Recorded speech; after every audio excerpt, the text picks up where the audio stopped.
Hi, welcome to Coffee with Pastor. We're going to talk coffee, current events at Grace Fellowship of Lexington, morning walk with Pastor Jim Schreiner, and we're going to also just have some great time of fellowship, talking about things in the Word, things that are on our hearts, what God's doing here at our church. We invite you to listen, to watch, to join us, get a cup of coffee, and just enjoy your time with us. Thank you. Welcome back to Coffee with Pastor. Oh man, thank you all the listeners and viewers for the support and the wonderful reception that we've had for the podcast.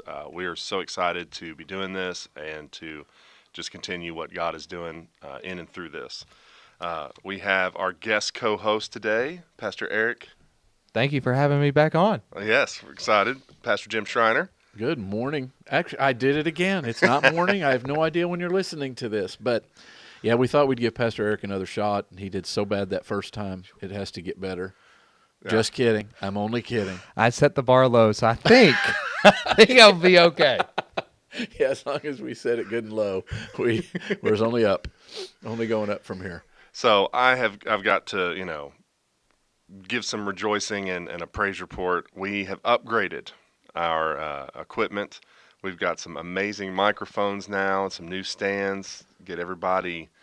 We're on the level now. Yep. Looking good. No audio good. Pun intended. I'm sorry. It's audio jokes. Audio dad jokes. Yeah. That's what you get. All right. Well, viewers, I know you can see it in the shot. Listeners, I'll try to explain what is on the table this morning. Actually, I won't try to explain it. It looks like a chemist set. I'll let Pastor Jim explain it. Well, let me start back years ago. It's probably been 10, 11 years ago. I'd have to look it up. On Elizabeth and my first trip to Portugal to minister. We were there, I think we were there 6 or 7 days. I ministered in Lisbon and in Porto, top and bottom of Portugal. One of the coolest things we ever did, we rode the fast train from Lisbon to Porto, and we felt like we were in a movie. But anyway, like a bullet train kind of thing? It was. They call it the fast train. Did you feel like James Bond or something? I did. I felt like Jason Bourne, actually, is what it. Oh, that's cool. But it was really a cool thing. We really enjoyed ourselves. We got to see the country, got to see the countryside. But as we were getting ready to go to the airport, we had time, and they took us to the mall there in Lisbon. And we went into this one shop. I saw it in the window, and I saw this type of coffee maker. And we just could not figure out how to get it home because we didn't have any more carry-on luggage to put it in, and to have it shipped was outrageous. But it's called a Siphon coffee maker, and this is a balance Siphon coffee maker. And so for years I've wanted one, and finally Elizabeth said, "Look, I'm going to order you one." And so truthfully, it's not about how good the coffee is that's made in it. It's the whole process of how it's made. So what you do. This side over here, for those of you who are viewing, one side of it, for those that are just listening, is just a metal canister that you fill with water, and it's pressured. I mean, it's sealed, and then there's a flame underneath it. And so what we're going to do is we're going to light the flame, which I'm a gearhead. There's my lighter. It looks like a taser. And so as it heats the water, it takes about 15 minutes total. As it heats the water, it comes over into the glass side that has the coffee, the siphon, and then a filter on it. And so it fills up this side, and then as this side cools, it goes back into that metal canister, and that's how you dispense the coffee. It's just... Okay, so the water heats up, and the water leaves that canister... Comes through this tube. Into the other one, mixes with the coffee, and then returns to... Okay. Which is why it's called a siphon, because as the pressure builds in the hot water, it comes through the siphon tube into the glass. And then as it cools, which is a real quick process, it goes back into that canister. Okay. Yeah, I hope they're taking notes because there'll be a test later. So we will be sending out a quiz. It reminds me of, I want to say it's in a bunch of different movies, but the one that's coming to my mind is Honey, I Shrunk the Kids, where he has like the thing that like makes breakfast. Oh yeah. And it's like a marble goes through a thing, yes, and then it triggers this, and then it shoots toast out of the, anyway. Yeah. It honestly reminds me of chemistry class, so. Yeah. And the reason it's called a balanced coffee maker is as the water leaves that side, there's a weight on the other side of it, and so that canister lifts up, and the reason it lifts up is the top closes on the burner, and it puts the flame out. Okay. So once the coffee's ready, the flame goes out, and then you got to watch the video. If you're only listening, you got to come back and watch the video because, like I said, it takes about 15 minutes depending on how cold or warm the water is. Yeah. So we'll just kind of watch it as it. Now, see, you must have had a different chemistry class than I did. They wouldn't let me around fire. They're like, no, we can't let this kid in here. So, well, what kind of coffee is in there today? This is called Bali Blue Moon. I've never had it before. Somebody sent it to me. It was actually a fundraiser for a ministry. And so we'll see. We'll see how good it is. I've never had it before. Bali Blue, is it like from, Bali? Yeah, I was thinking it's from some. Yes, it actually is from Bali. Okay.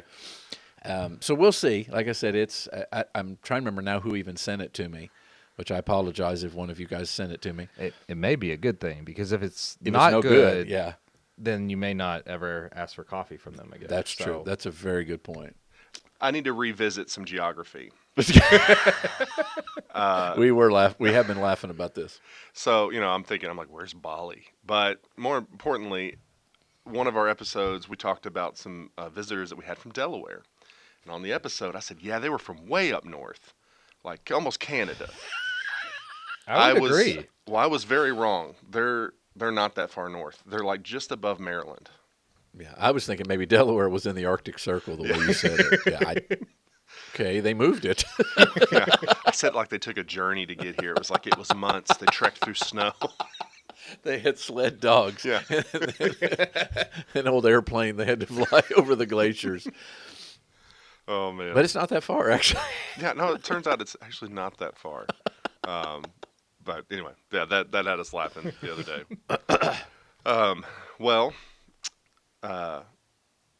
Football, we won. Kentucky won. We did. It was something. Yeah? Did y'all watch the game? Yeah, now, actually, that was a couple weeks ago. Yeah. And did watch the game. I'm a faithful Kentucky football fan. Yeah. And to see a game like that they've not won a game like that since 1978. Oh, wow. Is how long it's been since we've been beaten a top 10 team at their place. Okay. Not in Kentucky. It was a pretty phenomenal game.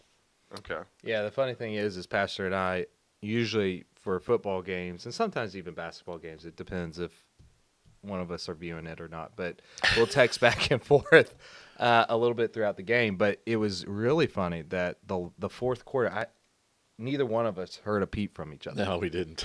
I don't know why that's the case, or we were on our faces before God praying. Probably. We would win. Not really, but yeah, it got a little intense at the end. Yeah. It was a good game. All right. Which is good to know because as big a football fan as you are. Yeah. You have to tell the story. Your wife posted the video of it, and you have to tell the story. Jason is actually one of the most outgoing, friendly, nicest people you'll ever meet, and does not know a stranger. And so you have to tell the story because to me it's hilarious. So we went to Sam's. We're getting some groceries. It was the pickup. So the guy brings groceries out. Very nice guy. His name is Steve.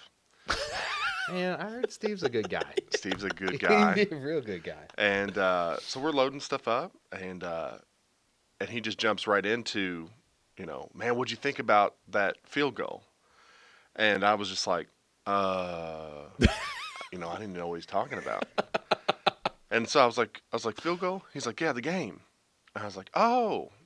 And I was like, we must have had a game. Yeah, clearly didn't know. But, he's very excited about it. And, I didn't want to, be like, nah, I don't watch it. And just there goes the conversation. So I was like, well, what happened? He's like, oh, this happened. I was like, yeah, I didn't even see that coming. And he's like, yeah, me neither, man. I said, yeah. I said, what was it awesome? He goes, yeah, man, it was awesome. And I said, yeah. And then, he's asking me if I like Coach Stoops. And I said, yeah, as far as I know. He seems to be doing it. We still got him, I think. Yeah. And And then he started, he was talking. I guess he likes Alabama too. Oh, I know. Oh. Well, In his defense, I honestly am an SEC fan, so I cheer for SEC. Now UK's Hold on number now. one, Now, okay, but I we're not going to cheer go down this road. for SEC teams Yeah. when they're playing because I'm SEC conference person, so I can understand. You like our it region. slightly, yes. Yeah. Okay.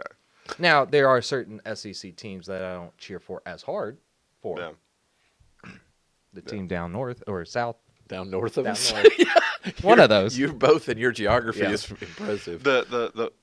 Now I did get myself in a little bit of almost outed myself because we're talking and again I don't know a lot of football, and but you've talked before about how much you like Deion Sanders and what he's doing with the team. And I said, yeah, I love it. So he's talking coaches. He's like, yeah, do you like Coach Stoops and I said, yeah. I said, yeah, have you heard about what Deion Sanders doing with his team and how awesome that is? He's like, yeah, what team is that? And I was like, I think they're in Colorado somewhere. You did good. Wow. Okay. Oh, Yeah, yeah. Colorado is his team. Oh, all right. Yeah. So I was right on. Do you know Yes. the mascot?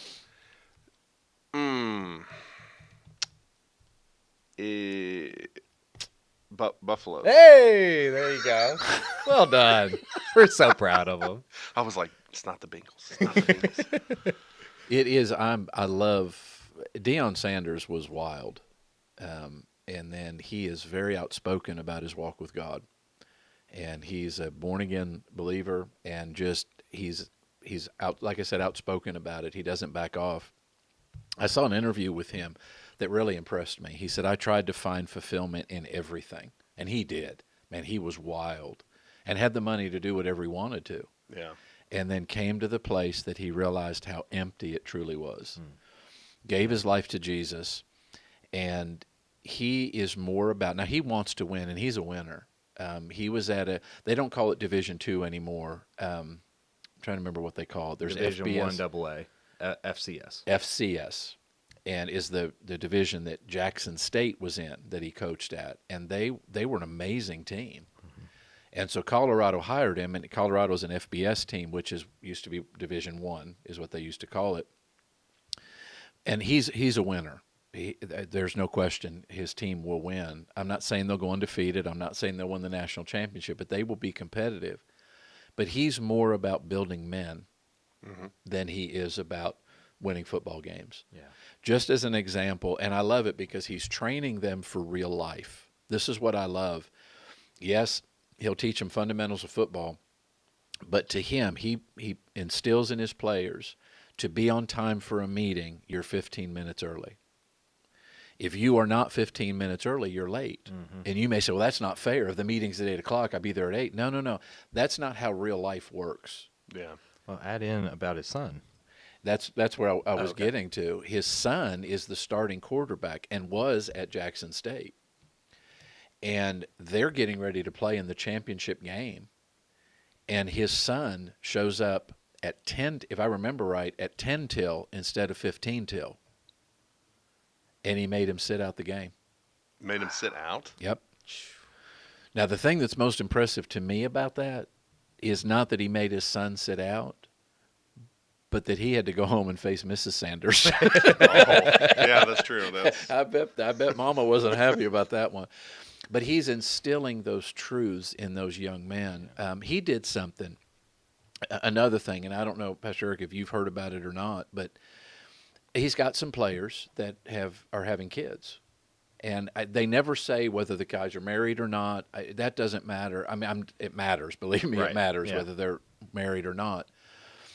But instead of punishing them, he has set up a bank account, a savings account for those children, and he's putting $2,100 in it. The coach is. The coach is, Deion Sanders is. Wow. Why $2,100? Because he was number 21 when he played in the NFL. Just, I'm so impressed with the man. Side note: we're getting some action on this coffee siphon. Oh, is here. it starting to move? Yeah, See how starting to it's drip. steam up in here. and Yeah. All right. Once it starts, it'll go, and then Jason and I will try it. Well, to continue with that though, it's just really cool to kind of just see when people really devote themselves to Christ and have that heart for Him. That's the change you see in teams. So we see that in Colorado, and this one, it's going to hurt me a little bit. It's going to stretch me, but Ohio State is another one. They're seeing revival. The Ohio State football team. Ohio State football team. I was like, I've never even heard this. Yeah, Ohio State football team. They had an outdoor service about a month ago and baptized. Yeah, so it started off with, like, I think, if I remember right, just a couple players, and then they just kept on inviting the players, and I don't know how many it is on the team now, but it's a good size team. And then I know a couple of players were just asking God, like, hey, what should we do with this? What should we, how can we just continue to spread your word and live a life for you? And I don't know how it got set up or whatnot, but like Pastor said, they had some campus event with the football players and saw, I think, baptisms. Yeah, they shared the gospel. They shared their testimonies. And, I mean, many people, I don't remember the number, so I don't want to quote it wrong, but multiple people got born again, got baptized right there in that service. And it's the football players at Ohio State that's doing it. It's really cool. It's happening around the world. Yeah. That's the... Anyway. We're seeing it here. We are. This is just a little funny thing that I'll add in, and Jason, then you could move on how you see fit. But I was watching College Game Day this past weekend, and I believe Pastor even texted me. They came up, and there's this Alabama fan that hasn't missed a football game since he was 15 years old, and he's in his mid-70s. And he basically told the hosts and commentators, hey, I've met every coach besides Nick Saban. And as you know, he's on College Game Day. If you don't know that, College Game Day is a show that ESPN puts on Saturdays, Saturday mornings before all the football games start. And so Nick Saban has now joined that. And so he came up, met him. He was so gracious. And they go to interview this guy. And basically what he says is, I want to thank God, and I want to thank Nick Saban. Roll Tide. Yeah, the way he said it was hilarious. I couldn't stop laughing. He goes, I just want to thank my Lord and Savior, Jesus Christ, and I want to thank Nick Saban. Yep. So, anyway, I thought that was great. He's like, right to my hero. My two heroes. Listeners, you can probably hear it. That thing is, it is. Oh! We just saw the action happening. Man, that was exciting. Now watch. It was. It's very cool. Now it just cools a little bit, and then it'll siphon back into that, and that's how you dispense it. Oh, that's so cool. I can see why he's it's neat, man. Nerding out over this. I am. See? Yeah. Oh, yeah. Look how quick it is. Oh my! Wow. Yeah. So, what's happening for the audio listeners? The coffee is going back into the cylinder on my left. And it's dropping back down. You guys are funny. I'm sorry, dude. We're mesmerized by this. Like, whoa. Well, I mean, I would imagine the listeners would like to know. Yeah, no, it is very cool. It is really cool, and that's like I said. It's not about the quality of coffee. It's good coffee. Yeah, it is still a good way. It's almost like a French press, but it's the whole process of it. Yeah, it's just that's cool. It's really cool. So, Jason, that's cool. So, because I'm going to get some coffee. Yeah, get some coffee. So what I wanted to ask you all about, especially having Pastor Eric with us here, you were talking about Deion Sanders. That mission is not somebody peeing, by the way. No, no, it's the coffee pouring out. You were talking about Deion Sanders and his mission to build young men to, raise strong. Christian men. Christian men, yeah. So, Pastor Eric is our administrative pastor, and you were our previous administrative pastor. So, what's that job like? What's that been like, Pastor Eric, in turn, just thinking of that relationship of you coming into that role and, you having been in that role. Yeah, I mean, there's a give and take with it a little bit, good and challenging is the word I'm going to say. I'm not going to say bad You because said it's not bad. bad. We were going to have to talk after this podcast. Good and challenging. Good because I mean, if you go, and I've had this in my previous jobs, you can go in and you'll get promoted to a job, and then you basically have to figure it out, and you have no direction. That person's either left or there is no manual or anything like that. I'm not saying that there was a manual for this job, but it is nice having somebody that was in this job, understands it's able to lead and guide me in certain areas that I'm not as familiar with. I do have an organizational background, which is very important for this role. But there's ins and outs that I just wouldn't know.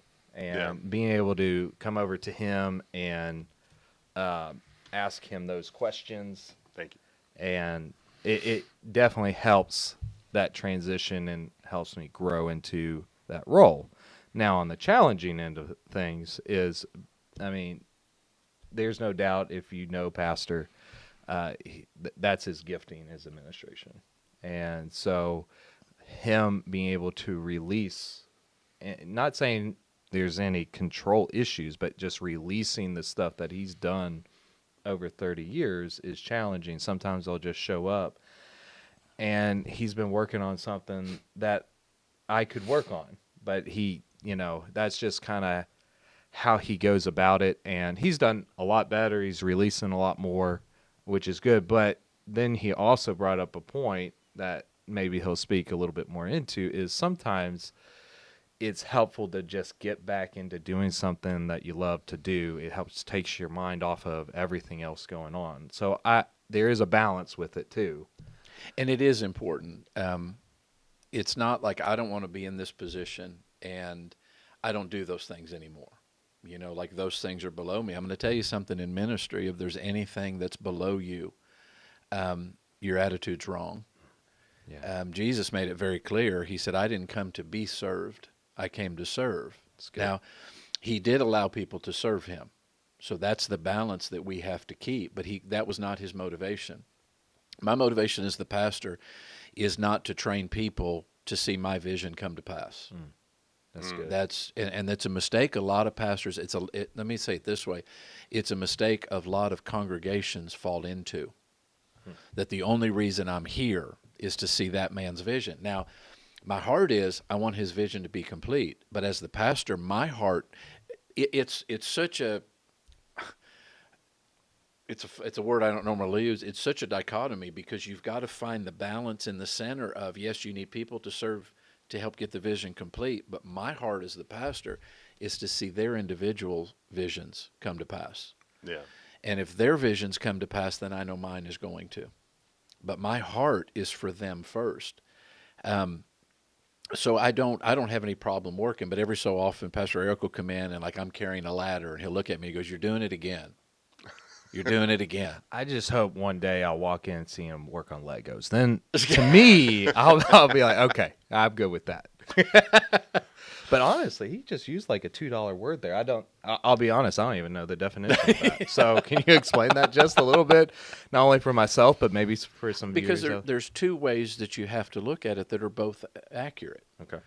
And so, yes, people are here to serve the vision, but that can't be my end goal. Okay. And so you've got to understand both sides of it. And I think it's too easy. You have pastors that fall into the only reason I'm here is to serve the people, and they end up fixing people's cars. They're working at their house. They're doing everything they possibly can. That's not the purpose of it. It's to keep that heart of a servant. It blessed me because I'm hands-on. If there's anything I hope people realize, I'm a hands-on kind of person, and to just say go do that if I'm not willing to do it myself. Mm-hmm. And it so blessed me because there's this one mentality in ministry of when I've reached the, whatever you want to call it, the pinnacle or the height of my ministry, that I shouldn't be involved in that stuff anymore. That's below me almost. And last year, I go periodically up to Midland, Michigan, spend time with my pastor, Mark Barkley, and it helped me because his guys were telling me, If there's any kind of construction work or something, he's on a bobcat or a backhoe, or he's right in the middle of it. That's right. He showed you one of his favorite toys. Yeah, he showed me his Oh, favorite my vehicle. goodness. Now, this guy has a car collection that I envy, but they said his favorite vehicle is his bobcat. Oh, I had the pleasure of being up there on that trip, and the face on Dr. Barkley, like that he had, was like, it's honestly probably the face that Pastor has if you're watching on video here when he shows all these different coffee things. He just gets giddy. It was a different side of Doc that I got to see there, which was awesome. That's good coffee. That's good coffee. I It just is took really a drink. is. Had to let it cool a little bit. I agree. It's good coffee. Smells amazing, doesn't it? It's very good. It's smooth. I'm just drinking it black. Yeah. And it is it's very, very good. Very good coffee. Going back to your point that you're talking about, though, you say you're hands-on. Can you distinguish the difference between being hands-on and being a micromanager? That's the key, and it's what you have to be very careful about in any kind of leadership. When I say I'm hands-on, I will release one of my favorite books, and I highly, highly recommend it. As a matter of fact, I've had all of our staff read it. I've had our leadership read it. I lost the name Extreme of it. Ownership. Extreme Ownership. Any kind of leadership, any kind of serving that you're in, I highly recommend it. We had one of the men in our congregation that's one of our leaders, Brother Will Stevens, after he read it, he came to me and he said, I now understand your heart in leadership. And so when I turn something over, I want them to own it. That's what that extreme ownership is about. I want them to take ownership of whatever it is they're over. And I am going to do my best to keep my hands off of it. Yeah. With everything in me, I'm going to. But if something needs correction or direction, then I'm going to be hands on. That's good. But that's one of the things. And I know we were going to talking about creative teams, and we really got going in some other areas. And, Yeah. But that's the whole mentality behind. You have to release responsibility, and you have to be willing to let them make mistakes. That's Yeah. good. Because truthfully, we learn the most. I shouldn't say we learn the most. We learn quite a bit from our mistakes. Yeah. And hopefully enough that we don't make them again. That's the key. And so I want to keep that open communication with every one of our leaders, every one of our members, really, that if they do make a mistake, they know they're safe and they can come to me and say, okay, Pastor, here's what I did. Here's what happened. How do I keep that from happening again? Yeah. That's good. And so the micromanaging is when you've got to be every decision, every little thing, and you're going to stunt the growth of your people if you do that. Yeah. That's good. I mean, it really is.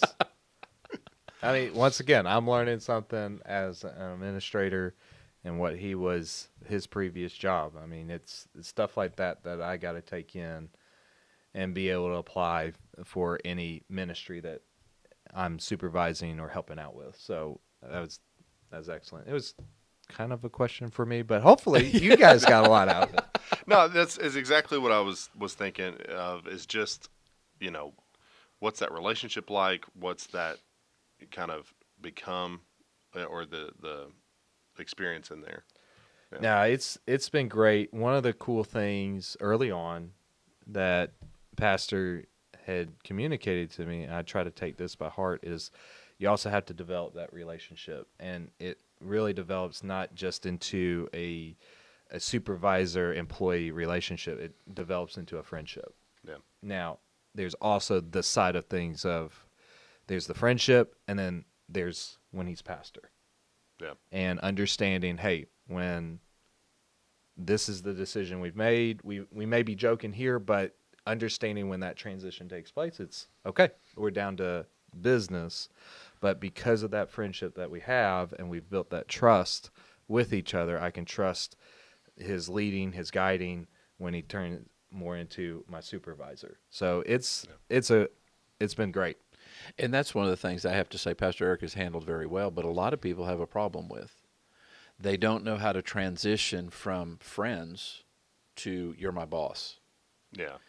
And And even members of the congregation, we don't have this problem. We really don't. But a lot of people in the congregation, they can't separate. If we're friends, you have no authority over me. And I had one person tell me, they said, I have learned that you will correct anybody. Yeah. And I will, because I love people. Right.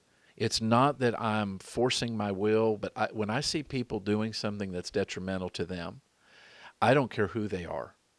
It's like a warning sign going down the road. It's like during the hurricane that came through North Carolina, a section of I-40 is gone. Yeah.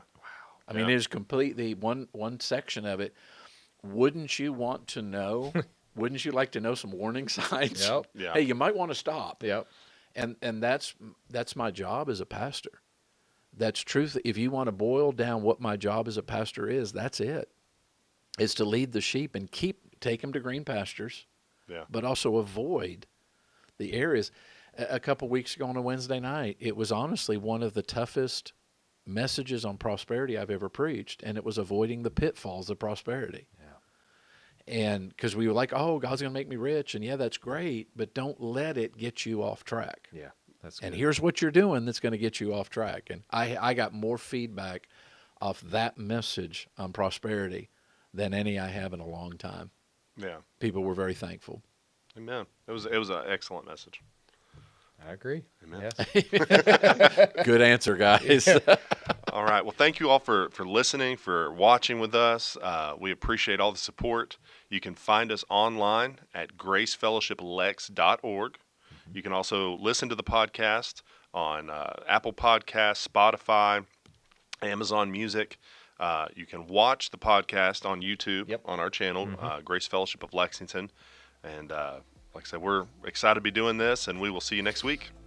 Like it, share it, subscribe. Yes. Thank you all. Thank you.